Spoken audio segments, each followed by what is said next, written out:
అంతర్జాతీయ కార్మిక దినోత్సవ శుభాకాంక్షలు. ఈ సందర్భంగా ఒక చిన్ని కవిత.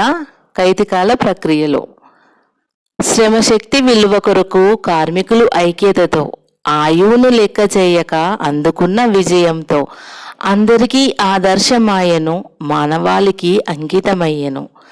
నిర్ణీత పని గంటలే ఉద్యమానికి ఊపిరి, కార్మిక వర్గం కలిసి చైతన్యంతో నడిపిరి. మేడే సంబరాలు జీవితాలకు వెలుగుల కిరణాలు, ప్రపంచానికంతటికీ కొత్త వెలుగు వచ్చెను, ఉరికొయ్యలకెక్కిన శిరస్సుల ఫలితమేను. మే 1 పండగ కాదు, శ్రమజీవుల పవిత్ర దీక్షా దినమిది.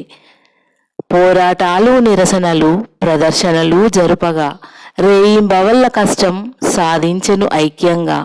8 గంటలు మాత్రమే పని ఉండాలి రోజున.